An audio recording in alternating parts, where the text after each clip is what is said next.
लिया। अब नारद जी को जैसे ही पकड़ा, कहने लगा हिरण्याक्ष कि मुझसे युद्ध करो, मुझसे युद्ध करो। हिरण्याक्ष से नारद जी ने कहा नहीं नहीं, हमें युद्ध करना नहीं आता। अब सृष्टि जब प्रलयकारी समुद्र में डूब गई, उसे बचाए कौन? दौड़े दौड़े सभी देवता ब्रह्मा जी के पास गए हैं महाराज। ब्रह्मा जी कीर्तन करने लगे और ब्रह्मा जी जब कीर्तन कर रहे थे तो उनकी नाक से एक शुकर का बालक उत्पन्न हुआ और वो शुकर का बालक उस सृष्टि को बचाने के लिए गया महाराज। अपने दोनों दंत वक्राओं पर उस सृष्टि को लेकर समुद्र से निकल रहे थे। तभी नारद जी से इधर हिरण्याक्ष लड़ रहा था, तो नारद जी ने कहा तुम्हें एक वीर का नाम बताता हूँ। कौन है वो वीर? बोले वो वीर है, जाओ समुद्र के किनारे जाओ, सृष्टि को लेकर निकल रहा है, जाओ उससे ही युद्ध करना। अब हिरण्याक्ष पहुंचा समुद्र के किनारे, क्या देखता है?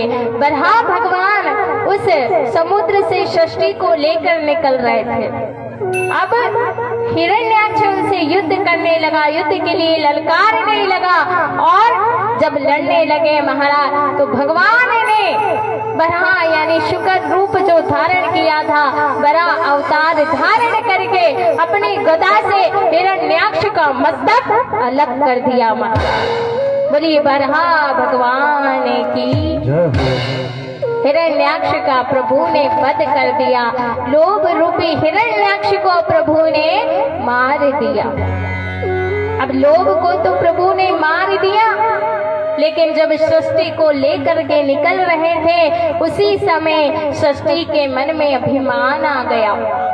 कैसा अभिमान? बोले जरा सी समुद्र में क्या जाकर के डूबी, देखो भगवान को बरहा रूप धारण करना पड़ा, शुक्र का रूप धारण करना पड़ा मुझे बचाने के लिए।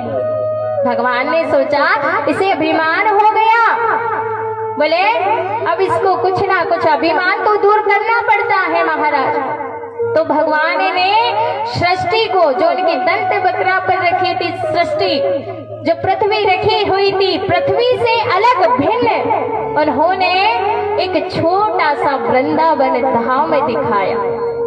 पृथ्वी माता ने पूछा कि मैं तो आपके पास हूँ, तो ये छोटा सा वृंदावन धाम ये कौन सी जगह है? बोले ये मेरा वृंदावन धाम है, जहाँ वृंदावन के कण कण में जय श्री कृष्ण राधे राधे सुनाई देता है, जहाँ सुंदर सुंदर पक्षी कलरव कर रहे हैं महाराज। वो सुंदर सा कदम्ब का वृक्ष है, यमुना महारानी कल कल कल कल करके बह रही है। ऐसा सुंदर सा वृंदावन धाम में दिखाया। अब वृंदावन धाम जैसे ही दिखाया, बोले प्रभु मैं तो आपकी दंत वक्रा पर बैठी हूँ। बोले ये कौन सा स्थान? बोले ये मेरा वृंदावन धाम है। बोले वृंदावन धाम ये कहाँ से आया? बोले ये सारी सृष्टि प्रलय हो जाए पर मेरा छोटा सा वृंदावन धाम कभी प्रलय नहीं होता, क्योंकि यहाँ साक्षात मैं वास करता हूँ। आप यदि वृंदावन धाम को देखोगे ना तो वहाँ पर छोटी छोटी गलियां दिखाई देगी। भौतिक दृष्टि से देखोगे तो वहाँ गलियां, दुकानें और कुछ नहीं दिखाई देगा महाराज। लेकिन यदि आध्यात्मिक दृष्टि से आप देखोगे ना तो वृंदावन के कण कण में जय श्री कृष्ण भगवान कन्हैया दिखाई देते हैं, श्री राधा रानी वहाँ रहती है महाराज। ऐसा सुंदर सा वृंदावन धाम कहा जाता है कि सारे तीर्थ, देखो तीर्थों के राजा हैं पुष्कर और उनके गुरु है प्रयाग। सब लोग उनको कर देने जाते हैं महाराज, पर छोटा सा वृंदावन धाम जब कर देने नहीं गया तो भगवान से जाकर के शिकायत की। भगवान से कहा कि सब मुझे कर देने आते, छोटा सा वृंदावन धाम कर देने क्यों नहीं आता? बोले कर देने इसलिए नहीं आता कि मैंने तुझे तीर्थों का राजा, तीर्थों का गुरु बनाया है। बोले मैंने अपने घर का राजा नहीं बनाया है, इसलिए तुझे कर देने नहीं आते। छोटा सा वृंदावन धाम महाराज, जहाँ कहते हैं धन धर्म कर्म बटत जेवरी मुक्ति भरी, जहाँ पानी मुक्ति भी जहाँ पानी भरती ऐसा छोटा सा वृंदावन धाम है। मीराबाई एक बार क्या हुआ कि सारे तीर्थों को भ्रमण करने के लिए गई। गंगोत्री, यमुनोत्री, जमुनोत्री, केदारनाथ, बद्रीनाथ, सारे जितने भी तीर्थ धाम है सब करने गई महाराज। अब जब करने गई लौट करके आई, आकर के सबने पूछा कितने सारे तीर्थ किए, बताओ कौन सा तीर्थ अच्छा लगा। बोले आली री मोहे लागे वृंदावन नी को, वृंदावन सा कोई तीर्थ नहीं है, वृंदावन धाम जैसा कोई तीर्थ मुझे लगा ही नहीं। अच्छा वृंदावन धाम कौन कौन गया है? गए हैं? ऐसे लंबे लंबे करो, ऐसे दूर से दिखाई नहीं देता है ना। वृंदावन धाम गए, वृंदावन के क्या बोलते हैं वहां पे सब लोग? राधे राधे। एको की आवाज नहीं आ रही महाराज। हाँ बोलो राधे राधे। हमारे भैया लोग तो गए नहीं वृंदावन धाम, गए? चलो अच्छी बात है। एक तो दूर दूर बैठते हैं भगवान से थोड़ा पास आया करो, भगवान से दूर नहीं भागते। सब लोग ऐसे दूर दूर बैठ जाते हैं। यहाँ से बैठो, देखो हमारी माता बहनी कितने अच्छे से बैठती है। सब लोग पास आकर के बैठते तो थोड़ा अच्छा लगता है ना। बोलो बाके बिहारी लाल की।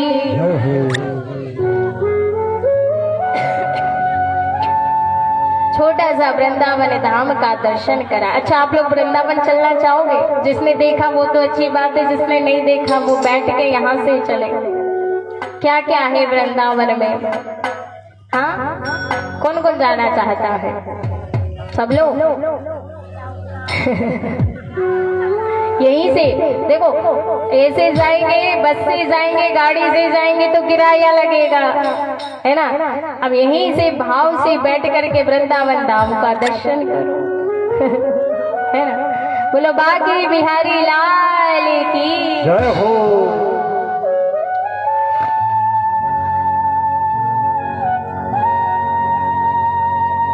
वृंदावन में जाने को जी चाहता है, वृंदावन में जाने को।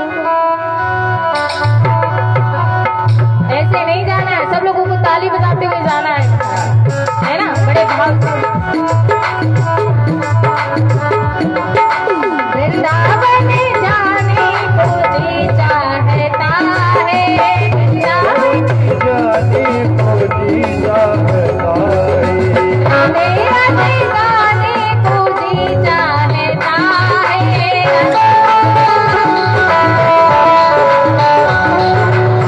मेरा दीवाने को जी चाहता है।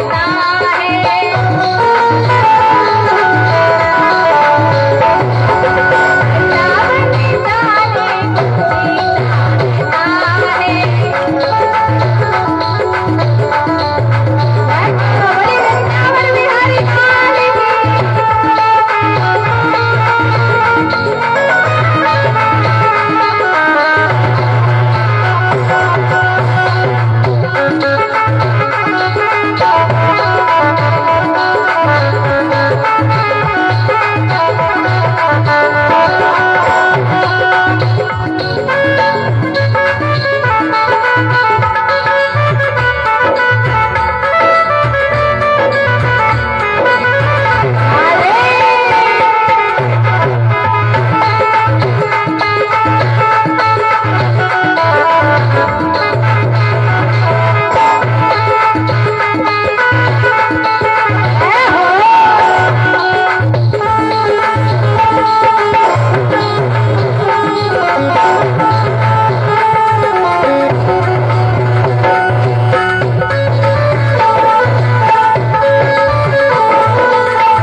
हंसना नहीं है, गाना है, हंसने को थोड़ी ना कहा है। वृंदावन जाने को जी चाहता है,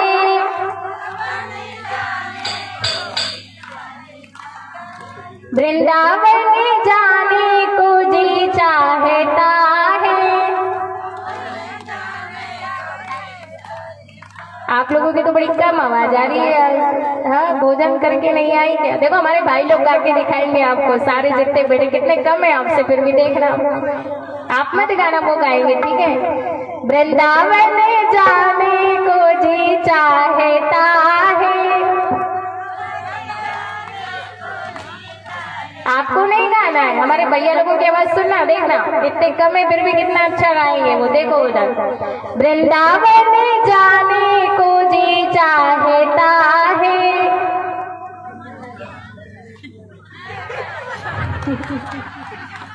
ये तो हंसती ये लोग आया यहाँ की है ना।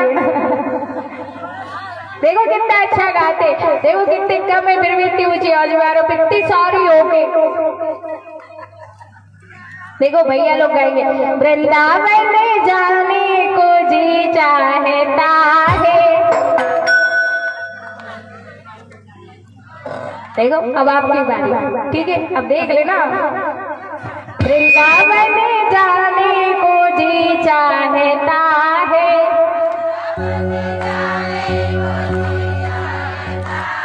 फिर भी उनसे कम पड़ गई हो आप तो। देखो कितनी अच्छी ऊंची आवाज में गाया उन्होंने। आगे आगे वाली पीछे वाली जितनी भी सब बैठे सबको गाना है ना, तेज एकदम, जो नहीं आई है उनको भी पता चलना चाहिए। वृंदावन जाने को जी चाहता है,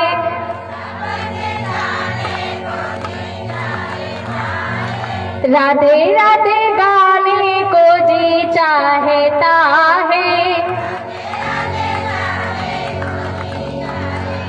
थोड़ा सा और वॉल्यूम को बढ़ाओ, आवाज बढ़ाओ जोर से। वृंदावन जाने को जी चाहता है,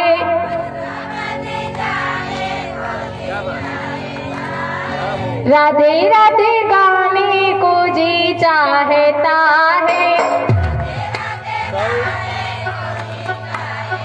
अब है ना हमारे भाई लोग सभी, आपको भी गाना है और माता बहने एक लाइन है ना, सब लोग इतने तेज गाना कि बाहर तक आवाज जाए, ठीक है।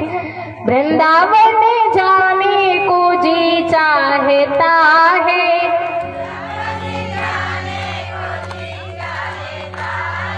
राधे राधे गाने को जी चाहता है। क्या बात है, एकदम लंबे लंबे हाथ, ताली बजाते बड़े भाव से। राधे राधे गाने को जी चाहता है,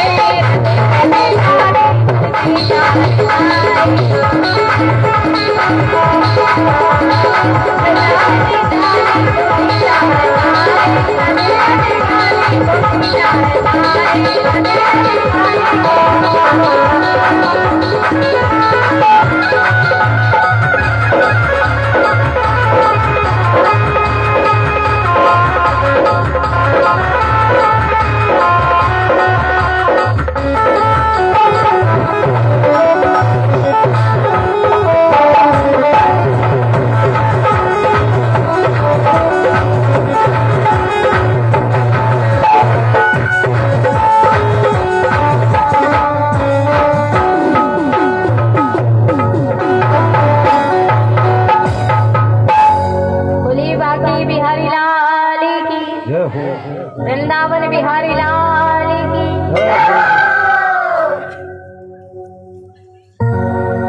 अच्छा, सुखदेव जी महाराज कहते हैं राजा परीक्षित से, परीक्षित भगवान ने बराह रूप धारण करके सारी सृष्टि को बचाया है, पृथ्वी को बचाया, हिरण्याक्ष का वध हो गया महाराज। अब आचार्य सुखदेव जी महाराज कहते हैं कि एक ऋषि हुए जिनका नाम था करदम ऋषि। करदम का मतलब होता है, करदम यानी कि अपनी इंद्रियों का जिसने दमन कर लिया उसे करदम ऋषि कहा जाता था। अब कभी कभी क्या होता है, कर्दम ऋषि उनके जितने भी भाई थे सब ने वैराग्य को धारण कर लिया और सब वन की ओर चले गए महाराज। अब कर्दम ऋषि ने सोचा कि मेरे सारे भाई चले गए भगवान का भजन करने वन में, तो क्यों ना मैं भी जाऊं। अब वन में जाकर के वहां तपस्या करने लगे महाराज। अब तपस्या करते करते एक दिन कर्दम ऋषि के मन में आए कि देखो संसार के लोगों को कैसे विवाह करते हैं, अपनी पत्नियों के साथ रमन करते हैं, कितना अच्छा इनका जीवन है। तो कर्दम ऋषि ने सोचा कि क्यों ना अपन भी विवाह कर ले। तो या लिए तपस्या शुरू कर दी महाराज कि हे भगवान मेरा विवाह हो जाए।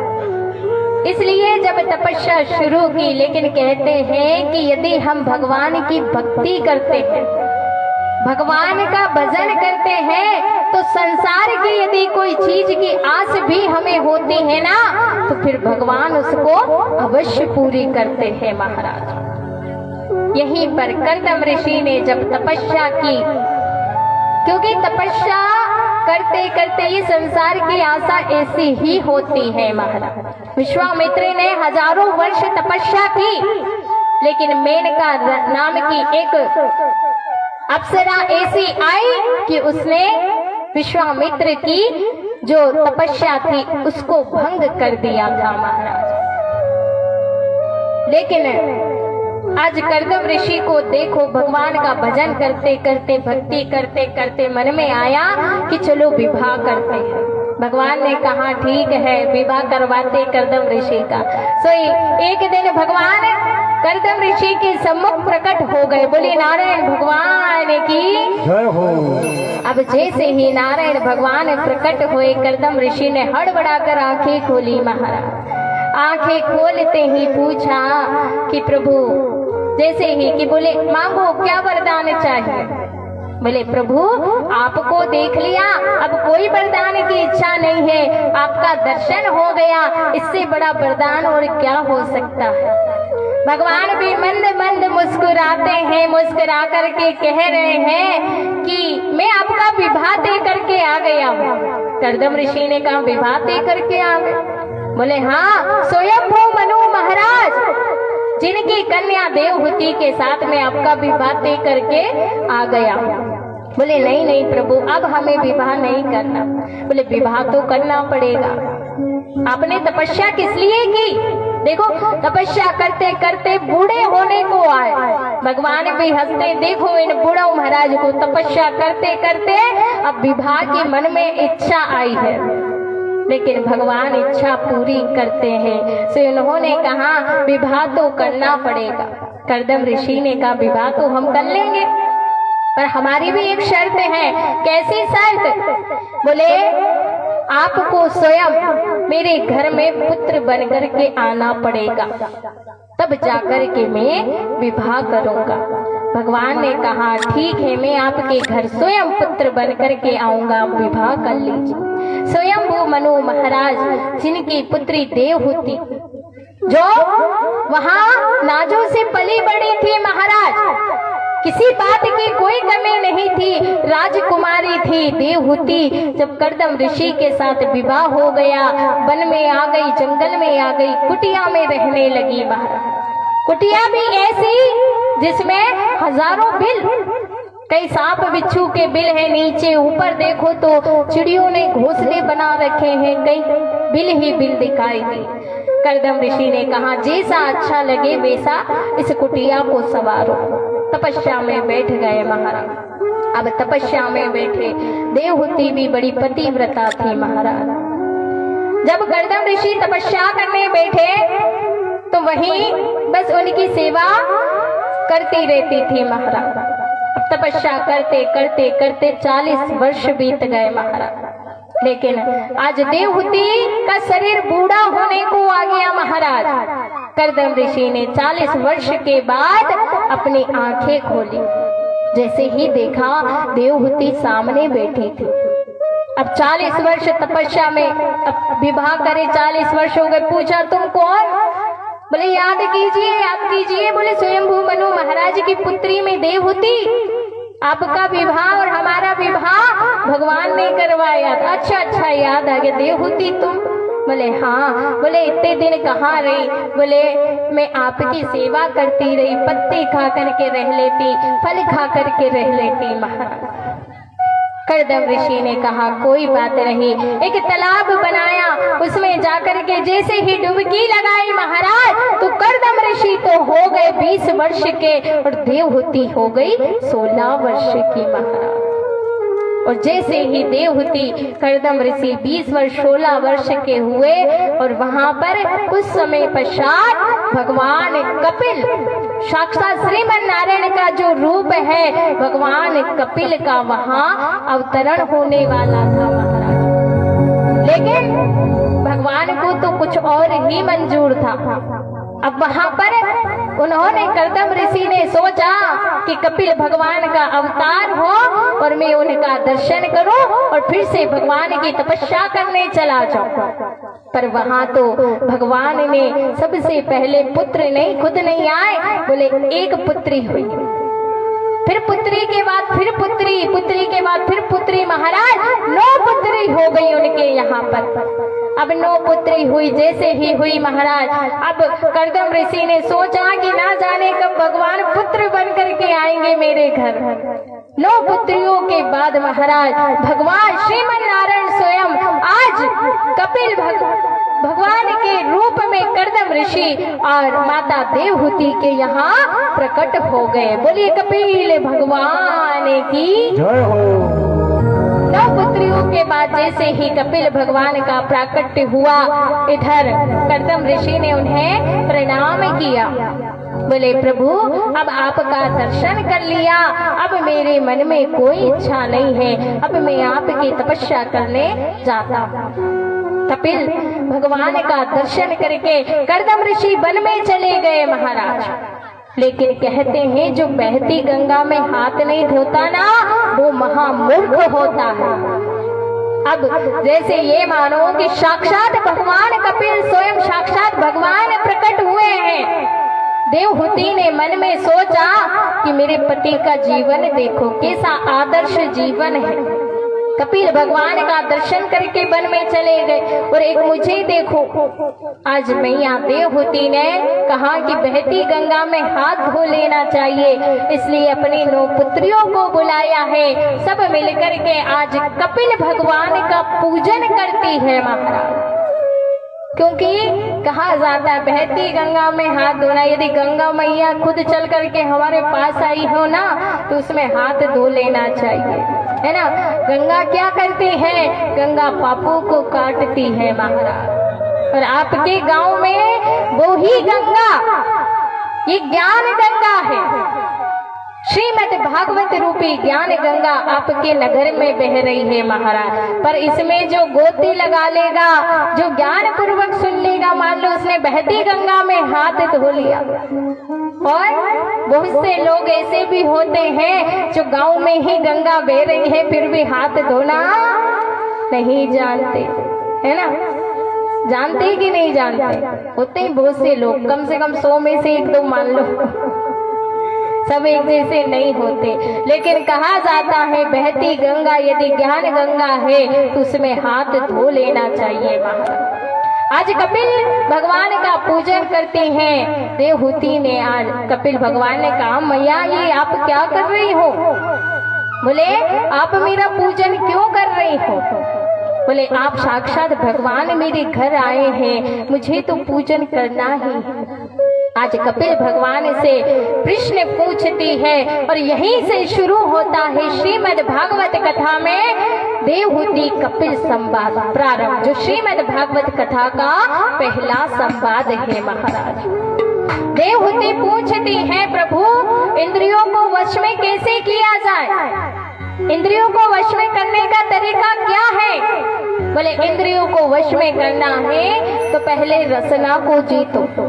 रसना को यदि जीत लिया तो मानो आपने इंद्रियों को जीत लिया।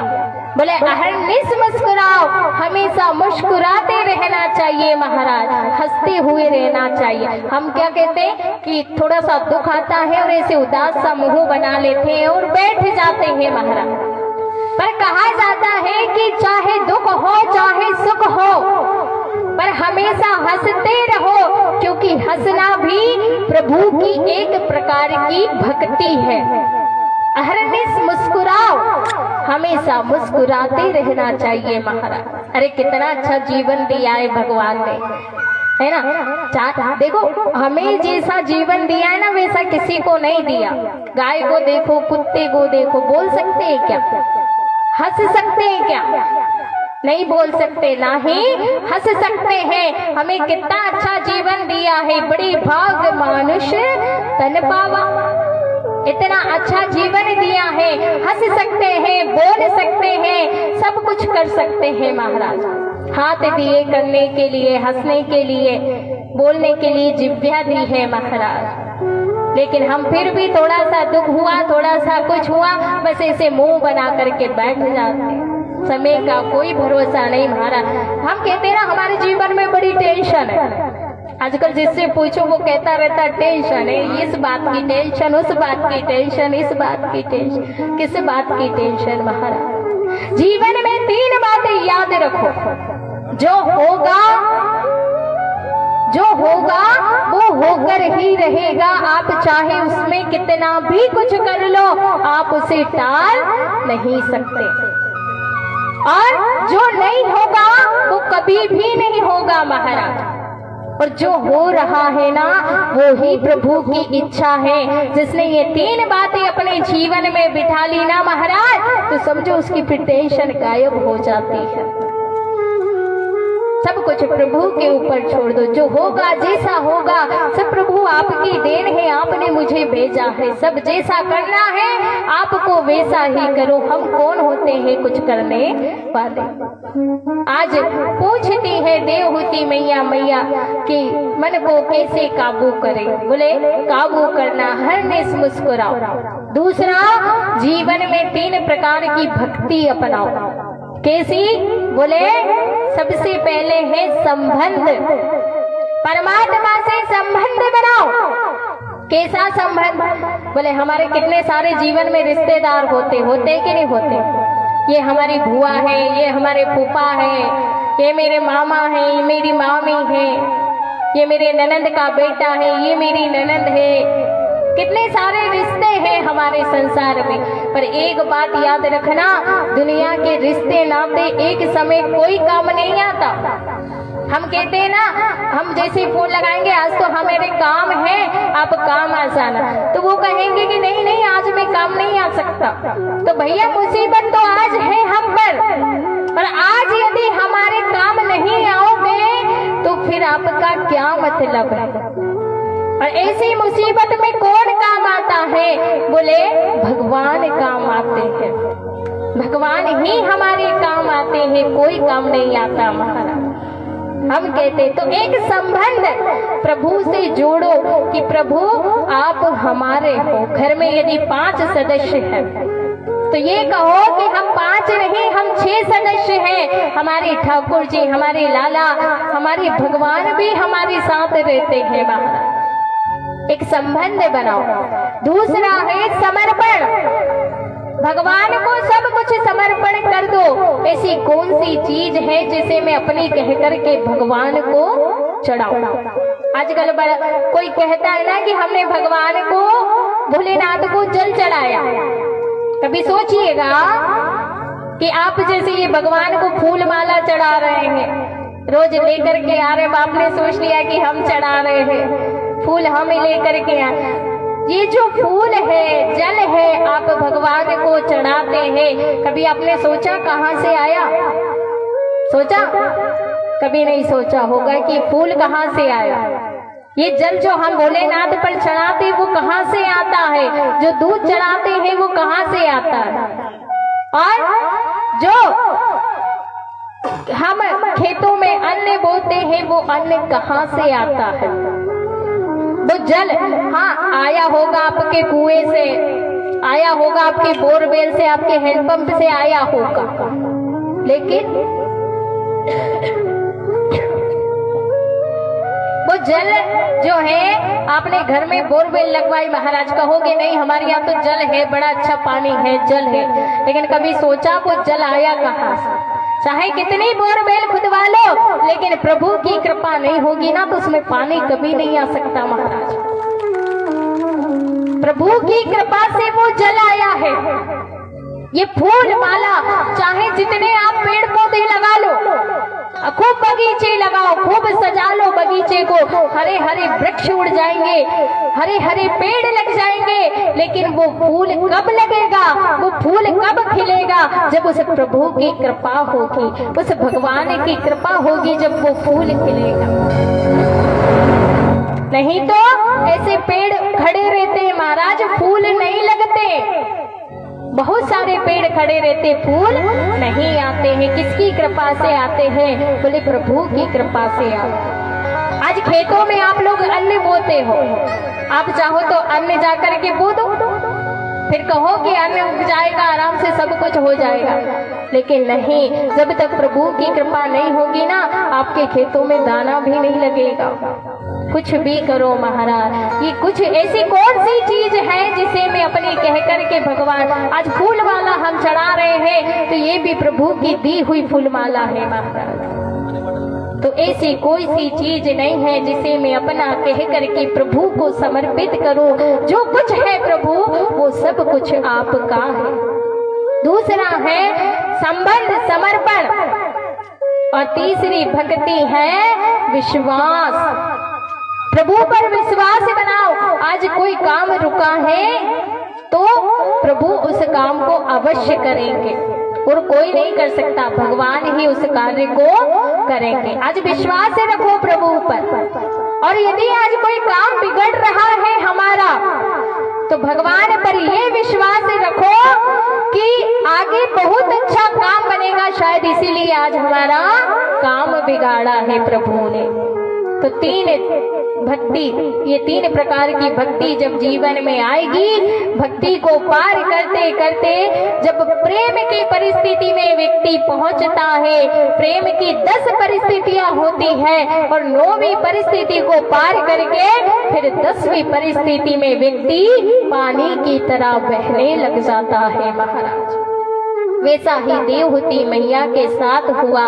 कपिल भगवान की बातें सुनकर प्रेम की 10वीं परिस्थिति में पहुंच करके मैया देवहूति पानी की तरह बहने लगी, और एक सिद्धदा नाम की बड़ी सी नदी बन गई।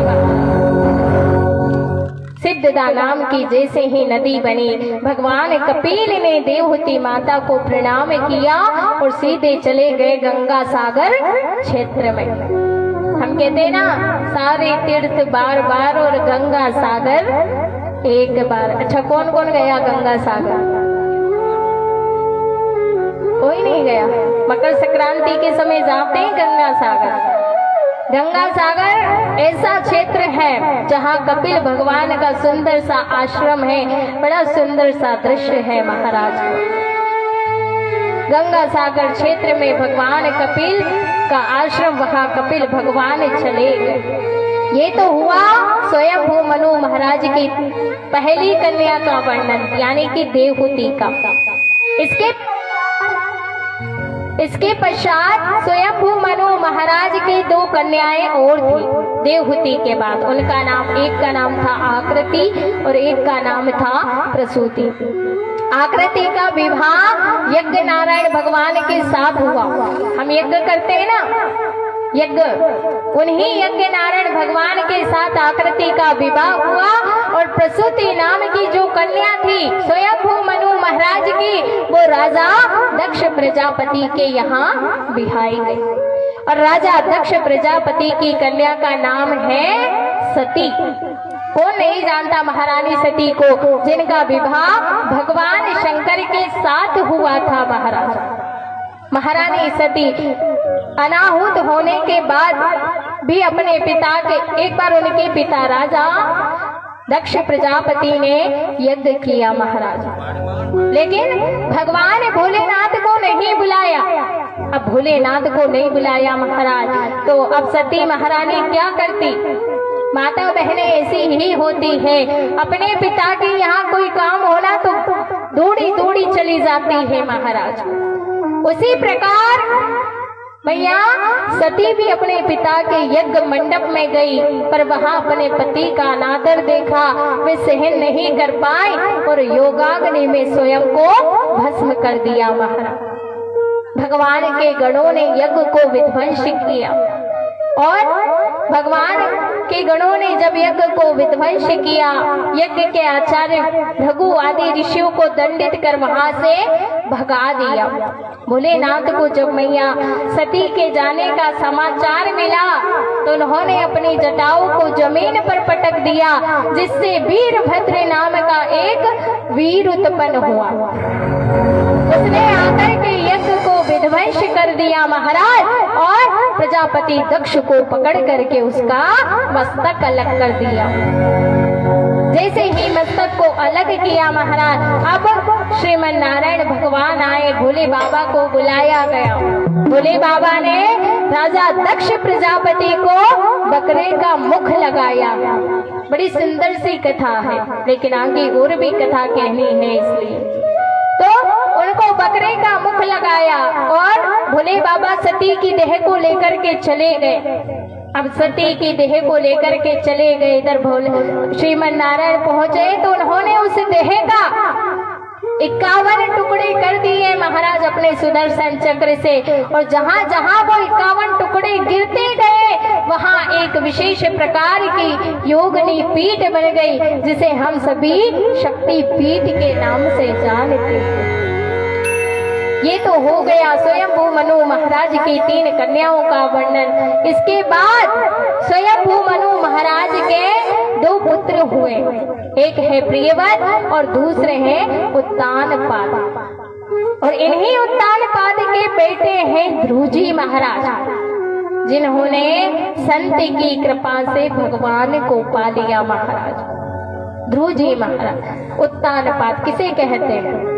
जिसका पैर समाज में ऊंचा हो, जिसकी प्रतिष्ठा ऊंची हो, उसे उत्तानपाद कहते हैं महाराज। और उत्तानपाद की पत्नी है सुनीति।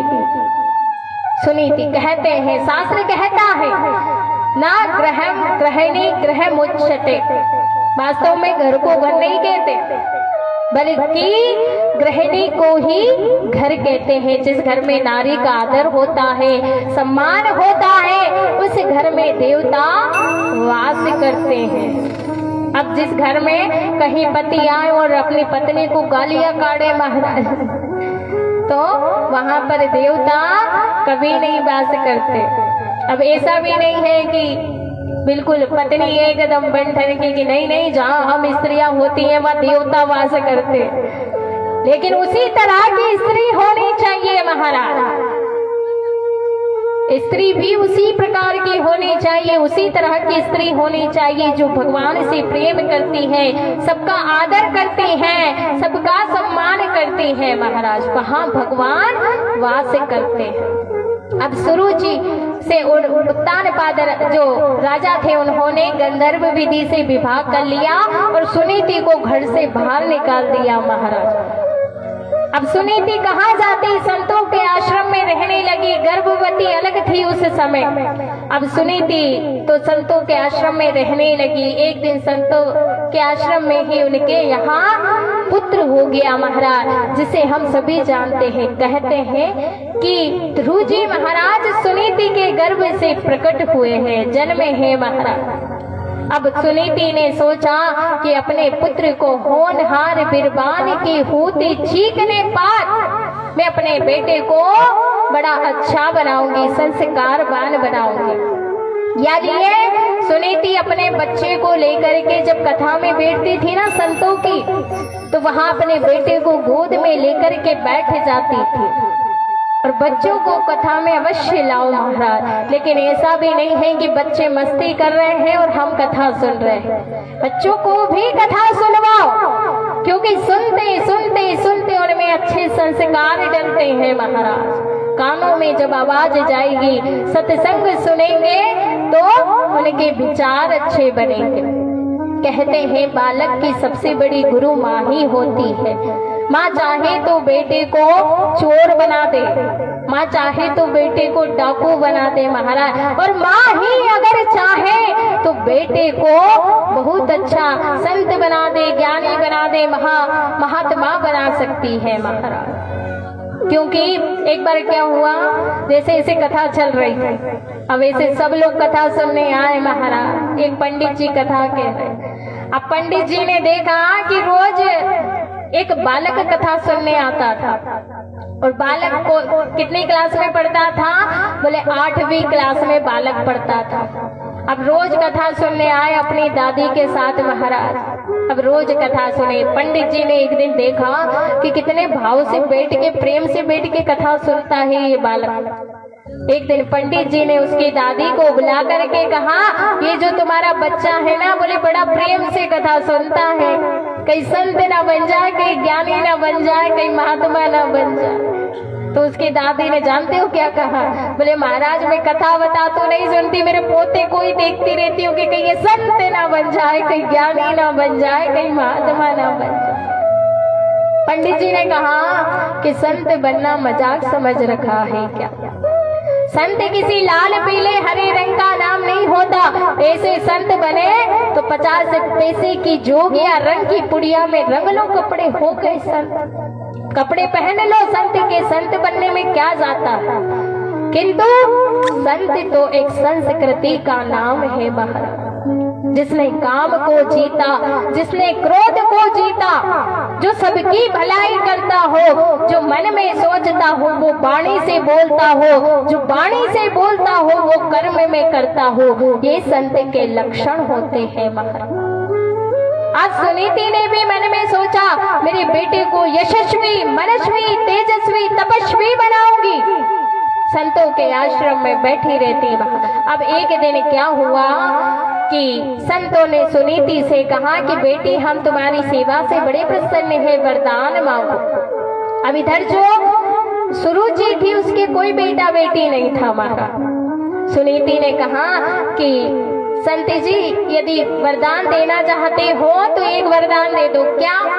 बोले मेरी सोच है सुरुचि, उसके बेटा बेटी कुछ भी नहीं है, बस उसके बेटा हो जाए, ये वरदान दे दो।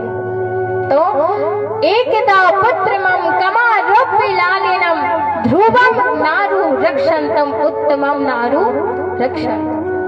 बोले एक दिन राजा उत्तान कि मैं तुम्हारी माँ नहीं हूँ।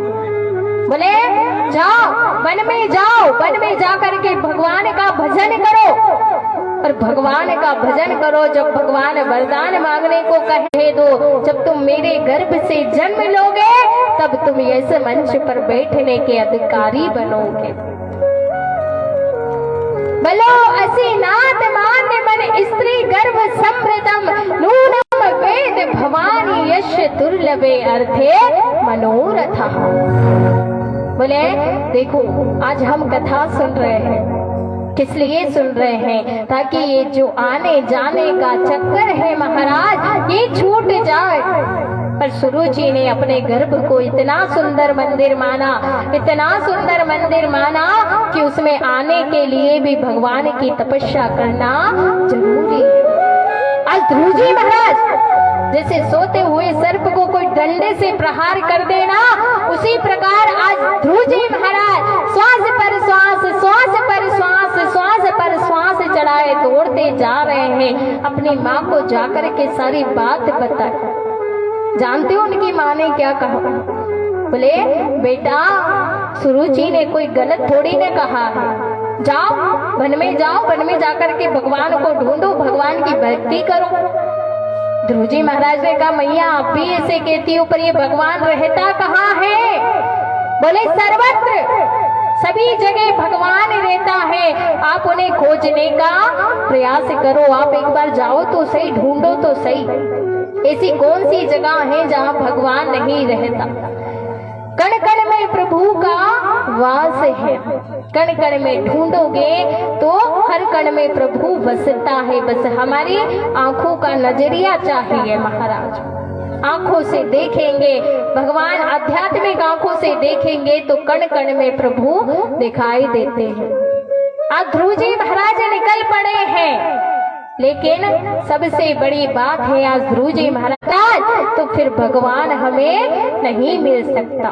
कहते हैं गुरु बिन भव निधि तराई न कोई,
बिना गुरु के जीवन में कोई पार नहीं लगा सकता महाराज। गुरु बिन भव निधि तरह न कोई, जो विरंच शंकर सम होई। इसलिए जीवन में कुछ करो या मत करो, लेकिन जीवन में गुरु का होना बहुत जरूरी है महाराज। किसी को भी गुरु बनाओ अपने जीवन में, लेकिन गुरु जीवन में बहुत जरूरी है, क्योंकि जीवन में कभी कभी हमारे ऐसे समय आते हैं जब हम कुछ निर्णय नहीं ले पाते, उस समय गुरु ही हमारी सहायता करते हैं महाराज। अब आप कहोगे कि संसार के गुरुओं पर मन नहीं जमता, आजकल संसार के गुरु भी तो अच्छे कहाँ मिलते हैं महाराज। अच्छा ठीक है, संसार के गुरु पर मन नहीं जमता तो आप हनुमान जी लाल को अपना गुरु बनाओ। हनुमान जी महाराज आपको राम जी से मिला देंगे महाराज। हमारे हनुमान जी महाराज, हनुमान को गुरु बनाओ। कहते हैं ना, जैसे कोई बड़े बड़े राजनेता होते, अब बड़े बड़े राजनेता से यदि मिलना हो, कोई बड़ा विधायक है, अब विधायक का जो पीए होता है ना, यदि उससे अच्छी जान पहचान हो तो यदि हम मिलने जाए तो वो विधायक से हमें तुरंत मिला देता है। तो ऐसे ही श्री हमारे हनुमान जी महाराज हैं। यदि हमने हनुमान जी की भक्ति करी है, हनुमान जी को यदि हमने भजा है, यदि गुरु बनाया है जीवन में, तो हनुमान जी किसके समीप रहते, कहाँ है, राम जी के समीप रहते हैं। और हनुमान जी महाराज आपको राम जी से मिला देंगे। हनुमान जी महाराज ऐसे नहीं है, कैसे हैं, अष्ट सिद्धि नव निधि के दाता,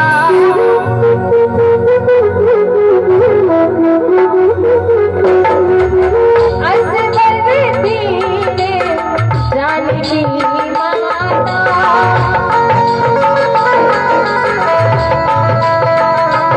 बोले अष्ट सिद्धि नव निधि के दाता, असवर दीन जानकी माता। जानकी मैया ने दिया है वरदान। हनुमान जी महाराज के पास अष्ट प्रकार यानी 8 प्रकार की सिद्धियां है। अष्ट सिद्ध नव निधि के दाता, 9 प्रकार की निधियां है महाराज। और यदि कोई बड़े से बड़ा कार्य होना, भगवान राम जी का कार्य तक हनुमान जी महाराज ने किया है। सीता का पता लगाया है। सीता का पता लगाना किसी के बस की बात नहीं थी महाराज। समुद्र को इतना बड़ा, इतना लंबा चौड़ा समुद्र को पार करके कौन जाता, लेकिन हमारे हनुमान जी महाराज समुद्र को पार करके गए हैं, क्योंकि हनुमान। और कहा जाता है कि देखो, भगवान राम ने अवतार लिया त्रेता युग में, भगवान राम ने अवतार लिया, त्रेता युग गए और राम जी भी चले गए। भगवान कृष्ण ने अवतार लिया द्वापर युग में, द्वापर युग गया और भगवान कन्हैया भी चले गए। लेकिन हनुमान जी महाराज का कहा जाता है, किसी ने हनुमान चालीसा पढ़ी हो तो बोले, चारों युग परताप तुम्हारा,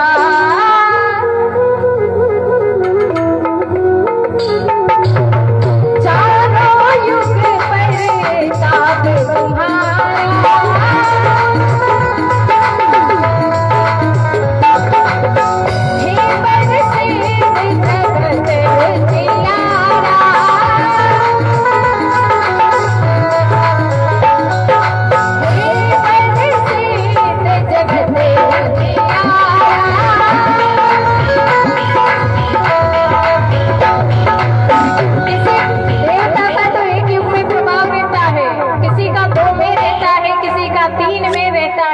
लेकिन कहा जाता है कि हनुमान जी महाराज का तो चारों युग प्रताप तुम्हारा। इस कली काल में भी यदि कोई देवता है ना तो वो है हमारे हनुमान जी महाराज। हनुमान जी महाराज से बड़ा कोई नहीं है। कह दो एक बार, बोली हनुमान जी महाराज की जय हो। आप सभी लोग बाबा बजरंग बली के चरणों में, ये हमारा सौभाग्य है, ये हमारे लिए सबसे बड़ी बात है कि हम कथा भी सुन रहे हैं तो उनके चरणों में बैठ करके सुन रहे हैं महाराज। और हनुमान जी महाराज आगे थोड़ी देर भगवान को गाते हैं। कहा जाता है हनुमान जी महाराज श्री राम जी के बड़े भक्त हैं, है ना। अच्छा, आप में से कौन कौन भक्त है श्री हनुमान जी महाराज का? सब लोग? हमारे भाई लोगों को तो सबसे ज्यादा होना चाहिए, पर वो तो बोलो हनुमान जी महाराज की जय हो। तो प्रभु एक बार समुद्र को लांग करके गए थे पार, जा पहुंचे लंका नगरी में सागर लांग के। कैसे गए थे? ऐसे नहीं गए थे कि एकदम उड़े और उड़ करके गए। कैसे गए थे? बोले अरे सिया राम की जय जय बोले हनुमत सीता तान के।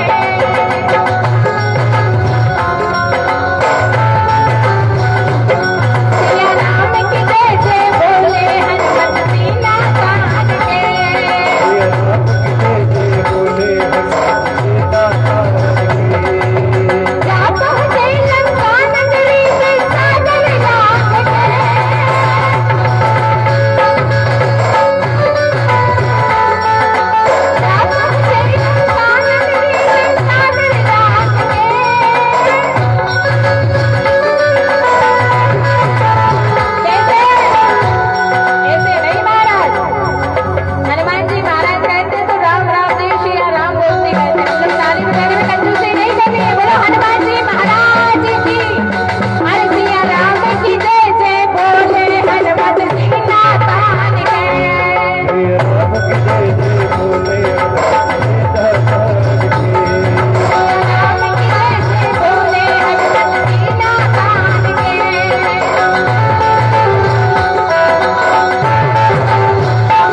जोर से बोलो जय जय श्री राम, जय जय श्री राम, जय जय श्री राम। और हनुमान जी महाराज रावण से कहते, हे रावण, अरे तू क्यों मुझे बांध के आंख दिखाए?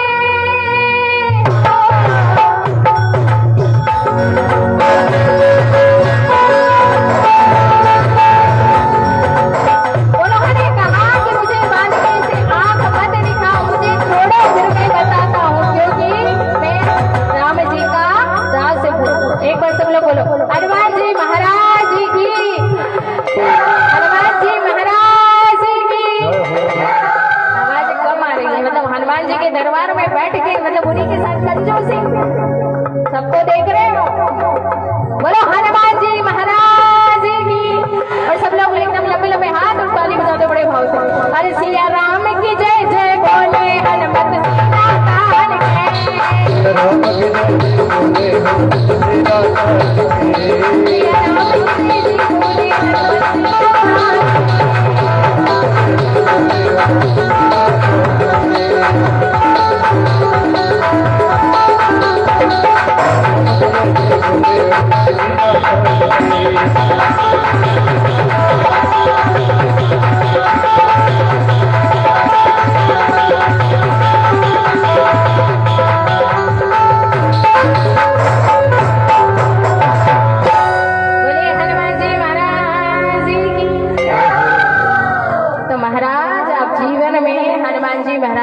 अपना गुरु बना सकते।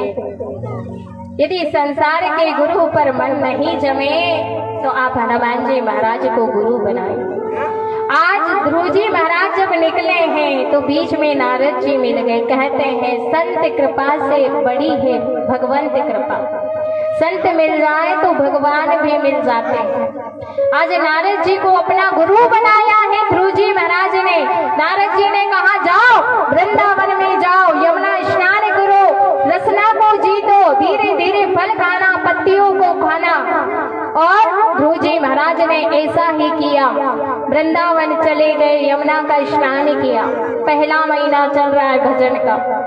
एक पैर पर खड़े हो गए, ऐसे अपने हाथ खड़े कर लिए और ओम नमो भगवते वासुदेवा इस मंत्र का जाप करने लगे महाराज ध्रुव जी महाराज।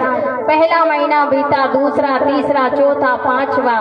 भगवान को पता चला ब्रह्मरंध्र में सबकी श्वास रुकने लग गई, तो आज भगवान श्रीमन नारायण गरुड़ पर आरूढ़ होकर के आज ध्रुव जी के समक्ष प्रकट हो गए। बोलिए नारायण भगवान की। और भक्ति का वरदान दिया है ध्रुव जी महाराज, लौट करके आए। ध्रुव जी महाराज कहते हैं कि आज मुझे प्रभु का दर्शन हुआ, किस लिए? बोले सुरुचि आज मुझे अपशब्द नहीं कहती मेरी माँ सुरुचि, तो मुझे भगवान का दर्शन कभी नहीं होता। आज मैया की वजह से मुझे भगवान का दर्शन हुआ। ध्रुव जी महाराज के छोटे भाई उत्तम महाराज, कहा जाता है बड़े उद्दंड थे। ध्रुव जी महाराज राजकाज को संभालने लगे, लेकिन उनके छोटे भाई उत्तम एकदम उद्दंड। वहाँ कुबेर महाराज की वृक्ष स्थली में जाकर के, वहाँ जाकर के वृक्षों को उखाड़ते थे महाराज, फूलों को तोड़ते थे। बहुत समझाया, नहीं माना। यक्षों के द्वारा उत्तम महाराज की मृत्यु हो गई। अब ध्रुव जी महाराज उत्तम को मारने की वजह से यक्षों को मारने दौड़े। पर यहाँ पर एक प्रश्न उठता है, कैसा? बोले जिसे भगवान का दर्शन हो जाए फिर हजारों निरपराध यक्षों को मारना, ये कहाँ तक शोभा देता है? पर आज उनके दादाजी आए हैं, पितामह आए हैं, आकर के समझाया। कौन? बोले स्वयंभू मनु महाराज। स्वयंभू मनु महाराज जैसे ही आए, आकर के समझाया, बेटा ये भक्त के लक्षण नहीं है। भक्त को तो तितिक्षुणु होना चाहिए, करुणावान होना चाहिए। भक्ति का सिद्धांत क्या है? अपने आप को तिनके से छोटा समझना।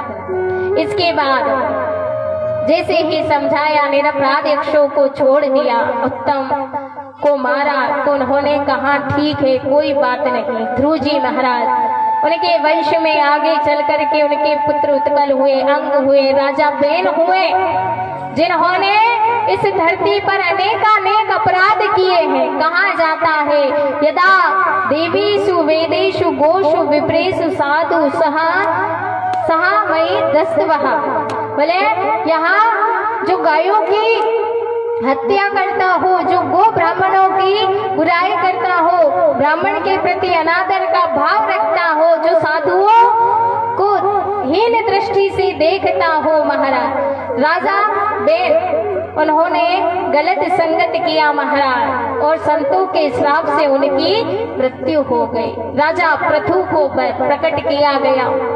अब राजा पृथु जिन्होंने देखा अपने राज्य में, उनके राज्य में क्या होता था कि यदि लोग जो बेन महाराज ने गलत कार्य किए ना, उसकी वजह से राजा पृथु के राज्य में वहां लोग आधा किलो अन्न बोए तो थोड़ा बहुत अन्न प्राप्त होता था महाराज, क्योंकि समिष्ट संसार में कोई एक गलत व्यक्ति कार्य करता है ना तो पृथ्वी पर पूरे समाज को दंड देती है।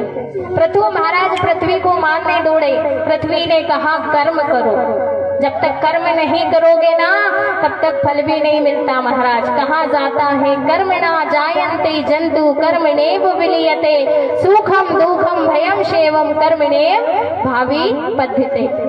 हम कहते हैं ना कर्म करो, अच्छा कर्म करेंगे तो अच्छा मिलेगा, बुरा कर्म करेंगे तो फिर बुरा ही मिलेगा। कहते हैं ना कर्म प्रधान विश्व रुचि राखा, और जो जस करहि सो तस फल चाखा। जैसा कर्म करोगे वैसा ही फल होता है, क्योंकि भगवान के घर देर होती है अंधेर नहीं होती है। हो ना तो देर है ना अंधेर है, हो तेरे कर्मों का ये तो सब फेर है।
और जीवन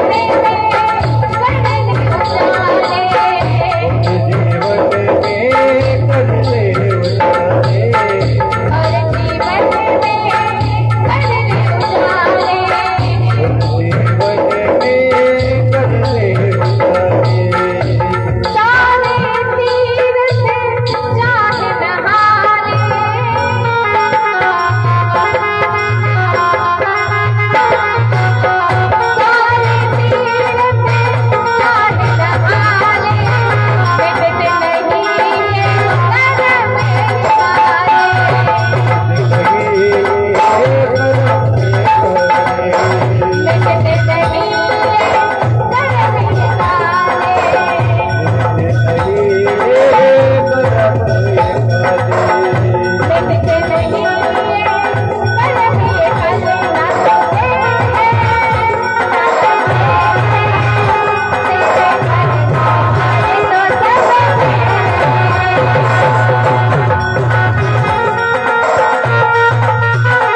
तो जीवन में जैसा कर्म करते हैं ना वैसा ही फल मिलता है महाराज। अब इधर राजा पृथु महाराज ने सभी जितने भी गांववासी थे सबको कर्म करने का कहा, सबने कर्म किया, साथ में कहा कि भगवान का पूजा करो, यज्ञ करो।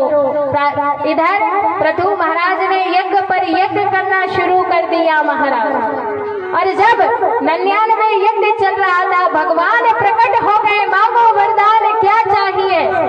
तो पृथु महाराज ने कहा कि प्रभु एक ही वरदान दे दो कि बोले जब जब आपकी कथा होए तब तब मैं आपकी कथा को सुन लूं, आपका गुणगान कर लूं, इसलिए मेरे कानों में 10,000 कानों की श्रवण शक्ति आ जाए, मुझे ऐसा वरदान दे दो। व्यक्ति 2 कानों का उपयोग सदुपयोग नहीं कर पाता और यहाँ राजा पृथु 10,000 कानों की श्रवण शक्ति अपने कानों के अंदर मांगते हैं। आगे सुंदर सा प्राचीन बलि का प्रसंग आता है, जिन्होंने ना जाने कितने घोड़े और बकरों की बलि दी।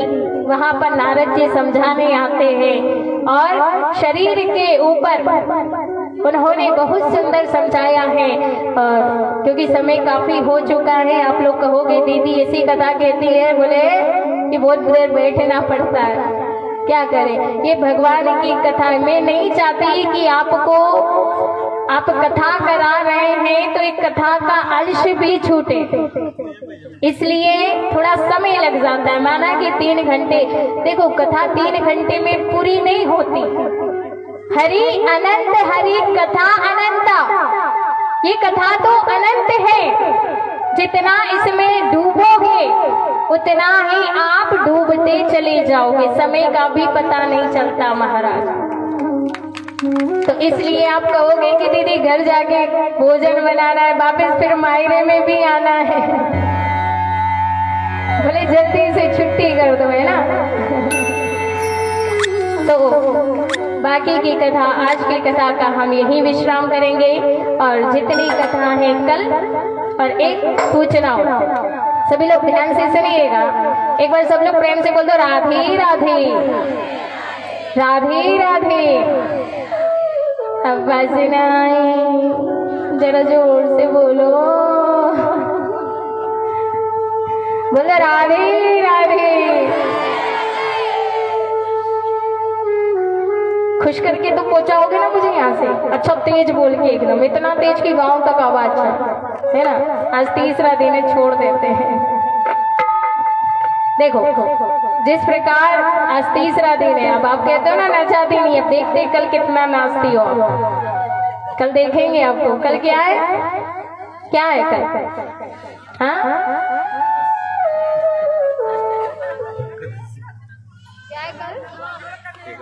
कल क्या करें,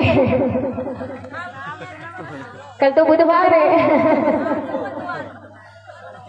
कथा में क्या है कल, हाँ कृष्ण जन्मोत्सव, हाँ सही कहा। तो कल हम सब लोग यहाँ पर कृष्ण जन्मोत्सव मनाएंगे। तो कृष्ण जन्मोत्सव ऐसा मनाएंगे महाराज, देखो संसार के बच्चों का जन्मदिन होता है, कोई भजन संध्या करते, कोई केक के काटते, करते ही नहीं करते, है ना। लेकिन हम लोग वहां जाते हैं, लेकिन यहाँ तो स्वयं साक्षात भगवान प्रकट होंगे, तो कल सबको उसी तैयारी के साथ आना है। और देखो बच्चा जब जन्म लेता है तो रोता है ना, क्योंकि उसको भूख लगती है। तो आप सब लोग अपने घर से मेरे कन्हैया को खिलाने के लिए कुछ ना कुछ लेकर के आओ।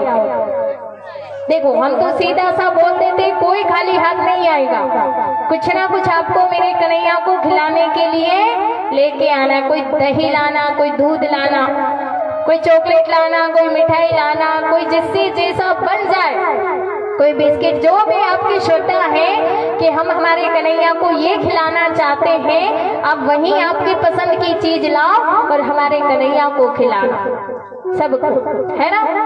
कौन कौन लेकर आएगा? सब लोग लाओगे पक्का? हाँ हाँ पक्का। भाई लोग थोड़ी ना लाएंगे, माता बहनों के हाथ पहुंचा देंगे वो तो उनसे पूछना ही बेकार है कि लाएंगे। कौन कौन लाएंगे? क्या बात, जो भगवान से प्रेम करता होगा वो तो लेके आएगा ही सही। हाँ? अच्छा, आप माता बहनों के हाथ पहुंचा भी दोगे तो एक एक फूल आपको लेके आना है, ठाकुर जी के चरणों में चढ़ाना है ना। लाओगे ना सब लोग? तो सबको मेरे कन्हैया के लिए कुछ ना कुछ लेके आना है, कोई खाली हाथ नहीं आएगा महाराज। और कल कृष्ण जन्मोत्सव हम बड़े भाव से प्रेम से मनाएंगे। और एक बात और, कल सबको ऐसे नीले पीले हरे वस्त्र पहनकर नहीं आना, कल सबको पीले पीले कपड़े पहन करके आना। सब पीले पीले कपड़े में होने चाहिए, हमारे भाई लोग भी जिसके पास पीले कपड़े हो, और हमारी माता बहनें सब पीले पीले वस्त्र। हम भी कल पीले कपड़े पहन के आएंगे, है ना? सब लोग पीले पीले वस्त्र, है ना? अच्छा, सब पहन करके आओगे? हाँ, देख लो महाराज। बोलो राधे राधे। बात समझ में आ गई सबको? कल कृष्ण जन्मोत्सव मनाएंगे, बढ़िया सुंदर सा आप देखेंगे कल आपको कितना नाचती है धुंधलिया की माता बहन, है ना? बोलो बाके बिहारी लाल की। और एक बार सब लोग बड़े भाव से प्रेम से राधा रानी का नाम लेते हुए, और एक बात और, जिस किसी को भी कृष्ण बनाना है, जैसे यहाँ पर बोली लगती है ना, बोली का सिस्टम है आप लोगों का जो भी है, तो बोली लगेगी। और जिस किसी के भी को भी कृष्ण भगवान की बोली लगानी है, आप बता देना समिति को। और आज ही पक्का कर लेना महाराज कि हमारे बेटे को बनाना है कि किसको बनाना है, जिसके भी बेटे को बनाना है। बहुत भाग्य की बात है कि भगवान कन्हैया बनना भी सबसे बड़ी बात है महाराज। तो जिसकी भी इच्छा हो तो समिति को बताएं, बोली लगाए। एक बार सब लोग बड़े भाव से बोलो राधे राधे। बाकी बिहारी लाल की। राधा राधा राधा बरसाने वाली राधा।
सुखदेव जी महाराज की जय। जय श्री राधे, जय जय श्री राधे, जय जय श्री राधे श्याम।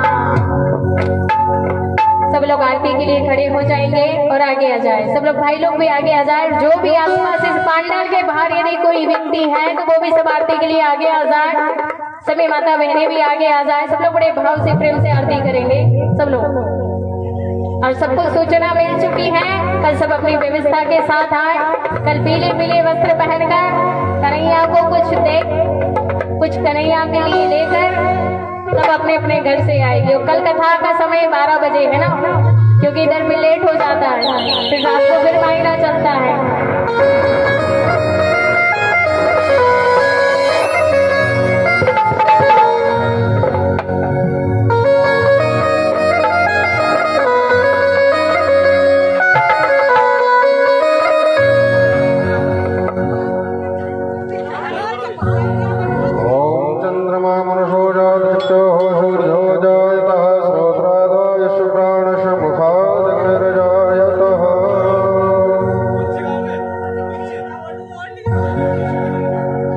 जय जगदीश हरे स्वामी, जय जगदीश हरे। भक्त जनों के संकट, दास जनों के संकट, छड़े दूर करे। ओम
Oh,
ओम जगनेन जगनमय नंददेवास्तानि धर्माणि प्रथमान्याषण्णः देहिनाकं महिमानः चचन्द्रपूर्वे साध्याः चन्द्रदेवाः ओम एकदन्ताय विद्महे वक्रतुण्डाय धीमहि तन्नो दन्ति प्रचोदयात् मत छोड़ो